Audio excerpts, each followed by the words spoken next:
makes someone like Flawless look flawed on the Lee Sin. He is fantastic on that pick. But it does mean they had to blind pick jungle, and jungle versus no klepto, which is probably why we're experiencing a 500 gold lead as Malrang once again going to stand out of the brush, but slightly out of vision Show us the range. Blades, Malrang! Yeah, Khan is going to get slowed down. The flash over the gravity field. Can he actually escape this? The Hail of Blades does a lot of damage, but not quite enough. Red Ball burns down! And he picks it up.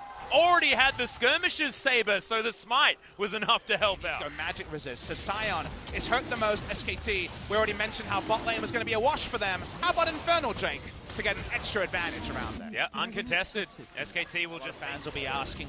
The way these Ezreal Tahm Kench comps work is they are so good in mid lane. Well, but there's the grand entrance. We've got the heroic entrance to come down as well, but the combination not quite enough. Cleared, grabs that first kill, sacrifices himself, but able to get one back after all of those ultimates is certainly a big deal. Chongo now up against Faker and the rest of the team as well. That Justice Punch looked real interesting, but it wasn't enough to get him out of dodge. And that's going to be 2 going over to SKT. And we're surprised to see that engaged by Jin Air, because we already mentioned the bot side is their weak side of the map. They're playing around the fact that Kai'Sa and Rakan have no lane presence. They try for a desperate all-in. Like you say, probably the first grand entrance and quickness of the game. Yeah. And yet it's easily turned around as top side.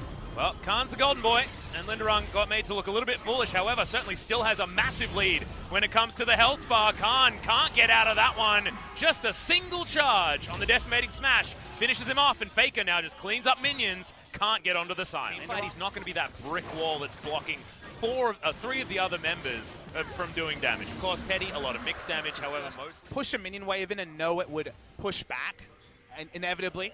It's not there anymore, but we'll hold the macro points because we might have a team fight. Yeah, fight coming in here as Malrang does have that ultimate running. The stopwatch is down as Linderung makes its way into this fight as well. This is the Jin Air composition. This is what they want to do, but Linderung is just getting soloed out. No one else making their way in. The Chaos Storm just destroying Jin Air's bottom lane as Kellen existed once, but no longer. The fight continues on the top side. It is straight front to back from SKT, and the Zombie Scion cannot do anything. Jin Air just couldn't pull a trigger. Clear looking for an exit kill on route. Will he hit this one? Can he find it? Yes, he does. Oh, it was almost a bait, but who was baiting? Who was Clid goes golden.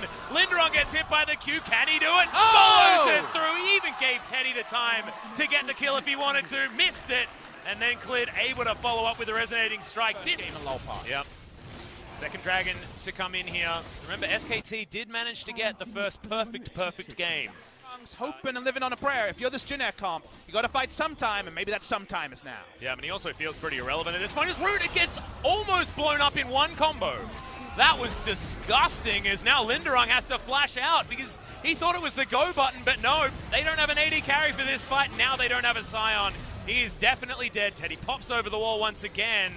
And that is basically 2 picks for the price of 1, because that is a Kai'Sa having to go back, and they might be able to get 2019 on SKT. Jin Air only have all-in options. Galio has some decent wave clear, but a lot of it's short range. Here's the all-in! Here we are. That's a 4-man quickness to start this one up. Could this be the team fight they're looking for? Is already Mato has fallen down. SKT, they do not want a bar of it. It's Fear Beyond Death. Just takes down Root. There is nothing that this Kai'Sa can do against this comp by the looks of things, and they're trying to get more. Chongo just goes the wrong way, gets picked off, and SKT, that looked like a fight they couldn't win, but still they're able to do it. Khan getting the Chaos Storm in there, pulled back onto the gravity field, and he'll go down to his zombie form, and I feel like the rest of the team may follow. Jin Air finally pull off the execution the coach would have been looking for from the draft, but it's 10,000 gold behind. All of the damage still available on SKT, and they will win the game here. I think that might have been a Sheen proc that took Kellen down to that low health bar, but Faker flash sustaining him. They want to get the kills before they finish off this Nexus. Half the health bar now. Root wants to try and get rid of it, but we've already gone picture-in-picture, and SKT take game 1 of LCK 2019. SKT understood their team comp and played safe. Yes, there was some deaths on the top side, but they were scaling until the point where they were ready to turn on. And from that point, they closed the door on Jin Air, ended up being a comfortable pre-30-minute victory. And in summation, SKT